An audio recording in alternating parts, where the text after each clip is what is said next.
Hello friend. तो आज का टॉपिक है कि 4 साल तक मैं माँ क्यों नहीं बन पाई थी। ऐसी क्या प्रॉब्लम थी हम लोगों की रिपोर्ट में। तो welcome back to my new blog channel. Friend, ये मेरा नया चैनल है, तो प्लीज़ मुझे सपोर्ट करें जिससे कि मैं आगे बढ़ूँ। मेरे प्यारे से ब्लॉग में आप सभी लोगों का स्वागत है। आप लोग कैसे हैं? आशा करती हूँ अच्छे होंगे, स्वस्थ होंगे। तो फ्रेंड, मैं स्टार्ट करती हूँ अपनी शादी से। मेरी शादी 2016 में हुई थी, फरवरी में। और मेरे हस्बैंड जॉब करते थे हरिद्वार में। और शादी होने के बाद सब कुछ अच्छा चला, हंसी खुशी दिन गुजरे, महीने गुजरे। फिर 6-7 महीने बाद क्या हुआ कि मेरी सास बोली, मैं उनके पैरों की मालिश कर रही थी। उनको थायराइड हो गई थी, तो मैं उनकी पैरों की मालिश कर रही थी। रात के 12 से ऊपर टाइम था शायद। तो वो बोली कि सुमन, अब टाइम काफ़ी हो गया है, अब तुम्हें आगे बढ़ना चाहिए। तो मैं उनकी बात को समझ गई। फिर मैंने ये बात इनसे कही कि मम्मी जी ऐसे बोल रही थी। तो हम लोगों ने क्या था कि शादी हुई थी, उसके बाद हम लोगों ने कभी ये नहीं सोचा कि अभी हम बेबी नहीं करेंगे, 1-2 साल बाद करेंगे। ऐसा कुछ नहीं था। हम लोग ये सोचे थे जब भी आ जाएगा हम खुशी खुशी रख लेंगे, हमें कोई प्रॉब्लम नहीं है। पर कहते हैं ना कि हमेशा उल्टा ही होता है। जब हम लोगों ने ये चाहा तो तभी नहीं हुआ, और जो लोग नहीं चाहते ना तो उनको बार बार भगवान देता है, जो रखना नहीं चाहते हैं। तो वही मेरे साथ हुआ।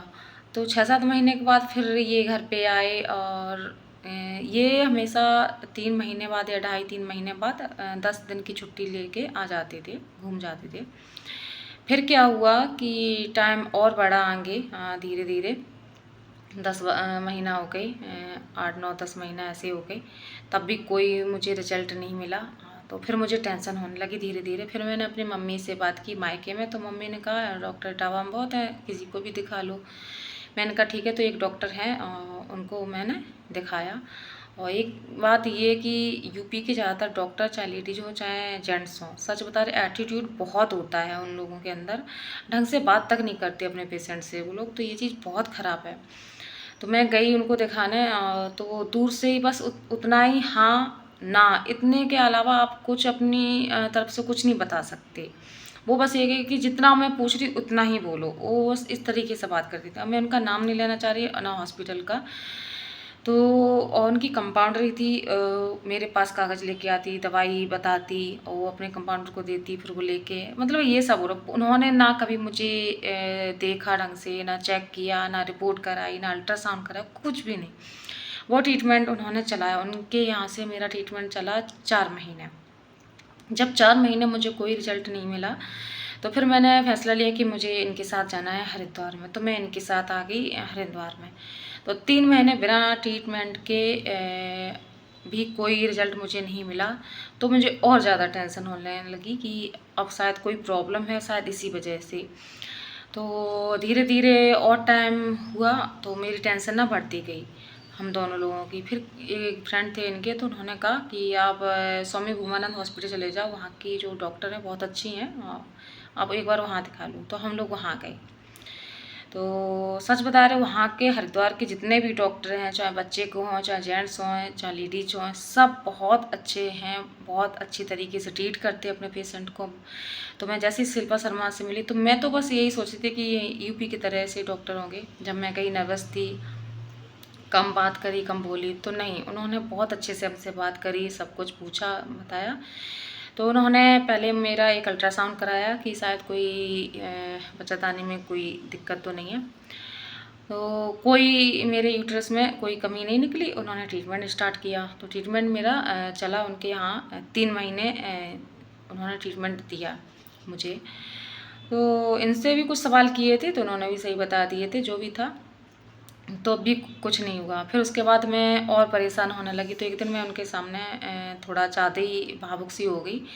तो उन्होंने फिर से मेरा एक टेस्ट और कराया, और इनका भी कराया। तो वो टेस्ट क्या थे, वहीं हॉस्पिटल में ही हो जाते थे, बड़ा हॉस्पिटल है। तो जब मेरा अल्ट्रासाउंड उन्होंने फिर से कराया एक और, तो वो अल्ट्रासाउंड तब होना था जब पीरियड के 12-13 दिन बाद स्टार्ट होना था। क्योंकि तब उन्होंने उस अल्ट्रासाउंड में उनको जो मेरी एग की क्वालिटी होती है ना, वो चेक करने के लिए उन्होंने वो अल्ट्रासाउंड कराया था। तो इनकी भी रिपोर्ट आई, मेरी भी रिपोर्ट आई, दोनों लोगों की रिपोर्ट हम लोगों ने दिखाई डॉक्टर को। तो इनकी रिपोर्ट जो थी वो बिल्कुल ही ठीक थी, कोई दिक्कत कोई प्रॉब्लम, जो जितना जैसा होना था सब कुछ बढ़िया था। जो मेरी रिपोर्ट थी, मेरी रिपोर्ट में जो मेरे एग जो थे और वो मेरी एग की क्वालिटी थी वो बहुत लो थी, मतलब बिल्कुल बेकार थी। 4, 5, 6 इतना ही मतलब बनते थे बस, और कुछ नहीं।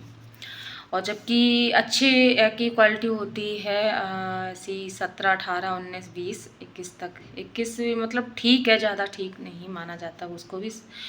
फिर क्या हुआ कि उन्होंने कुछ दवाइयाँ वगैरह दी, तो उससे ज़्यादा से ज़्यादा फिर दवाई दे के उन्होंने फिर हर महीने पीरियड के 12-13 दिन बाद स्टार्ट होता था, एक दिन छोड़ एक दिन अल्ट्रासाउंड होता था, तो कि एग बढ़ रहे हैं नहीं बढ़ रहे हैं, तो ऐसा कुछ उन्होंने तो उनके यहाँ पे ये वाला अल्ट्रासाउंड जब हुआ तो फिर से उन्होंने देखा तो मुश्किल से 8 mm के बने। 8 mm से वो ज़्यादा बढ़ ही नहीं रहे थे, 8 या 9 mm से ज़्यादा नहीं हो रहे थे।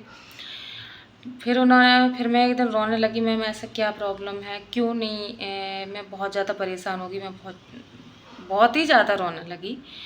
फिर वो उनके यहाँ कम से कम मेरा 1 साल तक ट्रीटमेंट चला होगा आराम से। फिर उन्होंने मुझसे कहा कि परेशान ना हो, आप ना बेटा वहाँ चले जाओ मेट्रो हॉस्पिटल में अदिति गुप्ता के पास। मैंने कहा ठीक है, कि वो बहुत अच्छी डॉक्टर हैं, गोल्ड मेडलिस्ट हैं और बढ़िया हैं। तो मैंने कहा ठीक है, हम लोग फिर वहाँ आए और जब उनसे मिले तो वो भी बहुत अच्छी थी। उन्होंने कम से कम 20 मिनट तक हमसे हमारा नाम पूछा, हमें क्या पसंद है क्या नहीं पसंद है, हम क्या करना चाहते हैं, मतलब ऐसा कुछ डायरेक्टली उन्होंने मतलब ट्रीटमेंट के बारे में नहीं कुछ बोला। फिर धीरे धीरे फिर उन्होंने वो टॉपिक पे आई, फिर उन्होंने धीरे धीरे हर चीज़ बारीकी से मुझे समझाई हम लोगों को, ठीक है। पर जो रिपोर्टर थी उन्होंने मेरी रिपोर्टें देखी, उन्होंने समझा कि हाँ क्या प्रॉब्लम है, तो उन्होंने फिर अपनी दवाइयाँ चलाईं। तो फिर वही था कि हर महीने पीरियड के बाद 12-13 दिन बाद एक दिन छोड़ एक दिन मेरा अल्ट्रासाउंड होना था, चेक करना था कि है कि आज कितने हैं, एक दिन बाद कितने इम्प्रूव हुए हैं। तो वही उसी हिसाब से वो करते गए, तब जाके वो कहीं 11 ऐसे कुछ बनते थे, 11, 12, 13, इससे ज़्यादा नहीं बनते थे। तो फिर एक इंजेक्शन और लगाया जाता था एग रैप्चर के लिए, तो वो भी इंजेक्शन लगाया गया मतलब उस टाइम पे, पर कोई रिजल्ट फिर भी हासिल नहीं हुआ। फिर उन्होंने धीरे धीरे फिर मुझे इंजेक्शन दिया, मतलब काफ़ी टाइम उनके टाइम पास भी बीत गया, 5-6 महीने से ज़्यादा हो गए। फिर उन्होंने इंजेक्शन लगाना स्टार्ट किया। इंजेक्शन से क्या हुआ, जो मेरे एग थे वो मतलब जो 8 mm से थे, जितनी क्वालिटी उनकी होनी चाहिए उससे बढ़ के वो मतलब 23, 24, 25, 26, 27 तक पहुँच जाते थे। तो ये जो एग होते वो भी ख़राब होते हैं, अच्छे नहीं होते। अभी मेरे पास कोई रिपोर्ट नहीं है, नहीं हम आपको सारी रिपोर्ट सारे अल्ट्रासाउंड सब कुछ दिखाते, क्योंकि मैं अभी तेलंगाना में हूँ, घर पे सारी फाइल्स रखी हैं। तो इस तरीके से वो सारी रिपोर्ट जो एग थे बेकार, जो कुछ अच्छे होते थे, पर एक साथ में कम से कम 5-6 एग बनते थे जब वो इंजेक्शन दिया करती थी तब। तो उससे भी मतलब ये भी प्रोग्राम कम से कम काफ़ी टाइम तक चला, 3-4 महीने तक। फिर मैं ना दवाई खा खा के मेरा कम से कम मेरा वेट आप ये समझ लो 39 किलो मेरा वेट रह गया था। मैं बिल्कुल कमज़ोर हो गई थी धीरे धीरे उनके यहाँ। फिर मेरा ट्रीटमेंट काफ़ी टाइम तक चला, मैं डिप्रेशन में जाने लगी। फिर उन्होंने मुझे गो स्ट्रेस है वो मेडिसन चलाई, उन्होंने जो स्ट्रेस की दवा है वो चलाई, क्योंकि मैं डिप्रेशन में बहुत ज़्यादा जाने लगी थी और मैं हर महीने बहुत रोती थी। जैसे पीरियड आ जाता तो मैं इतना रोती थी, ऐसा लगता था पता नहीं मेरा क्या खो गया, मुझे क्या हो गया, सब कुछ ख़त्म सा हो गया, ये दुनिया मुझे बिल्कुल भी नहीं अच्छी लगती थी। उस टाइम पे ऐसा लगता मेरा जीना ही बेकार है। बहुत गंदे गंदे, बहुत अजीब व गरीब मेरे अंदर सवाल जवाब उमड़ते रहते थे। ये 5-6 दिन जब तक मेरी डेट रहती थी तब तक मैं ना किसी से बोलती थी, ना इनसे बात करती थी, कुछ नहीं। फिर जब जैसी पीरियड सही होता था फिर उसके बाद मैं अपने आप को फिर से खड़ा करती, सोचती कि नहीं इस बार भगवान शायद सुन लेगा। भगवान पर भी मेरी बहुत आस्था थी कि हाँ भगवान सुनेगा। ठीक है। उसके बाद क्या हुआ कि फिर मैम ने मुझसे कहा कि सुमन अब एक काम करते हैं, IUI करके देखते हैं। मैंने कहा ठीक है मैम। नहीं, IUI में कितना खर्चा आएगा? और सच बता रहे, मेरे हस्बैंड की इतनी सैलरी नहीं थी कि वो इतना ट्रीटमेंट करा सकें, फिर भी हम लोगों ने बहुत मैनेज किया। हमने अपने सारे खर्चे बंद कर दिए थे, जो भी खर्चे थे, सिर्फ रोटी खाने को मिल जाए वही हमारे लिए काफ़ी थी। पर दवाई हम बंद नहीं करना चाहते थे। दवाई कैसे भी ना कैसे मुझे दवाई चलानी ही थी। और हर हफ्ते की दवाई आप ये मान लो 5-6 हज़ार से 4 या 5 हज़ार से कम की नहीं होती थी। जो भी इंजेक्शन वगैरह जो होते थे इतने महंगे थे, मैं बता नहीं सकती, बहुत महंगा। जबकि इनका कंपनी से कटता था कुछ पैसा, उसके बाद नॉर्मली तो पता नहीं कितना पैसा लगता हो। तो IUI में मेरा पूरा खर्चा 5 हज़ार का आता था बस। और वैसे तो पता नहीं मुझे कितने का होता है। तो आगे का फ्रेंड हम देखो फिर बताएंगे, क्योंकि ब्लॉग मुझे लगता है बहुत ज़्यादा लंबा हो रहा है, ज़्यादा लंबा नहीं कर सकती। तो IUI के बारे में क्या मेरा रहा, कितने बार मेरा IUI चला, कितने बार मेरा IUI उन्होंने किया और कितने बार फेल हुआ, ये हम आपको नेक्स्ट वीडियो में बताएंगे फ्रेंड। आज के लिए हम इतना ही रखते हैं। तो कैसा लगा ब्लॉग आप लोगों को ज़रूर बताइएगा। और जो लोग नए हैं तो प्लीज़, अगर ब्लॉग थोड़ा सा भी आप लोगों को अच्छा लगता है तो लाइक शेयर सब्सक्राइब कमेंट ज़रूर करें। तो मिलते हैं नेक्स्ट वीडियो में।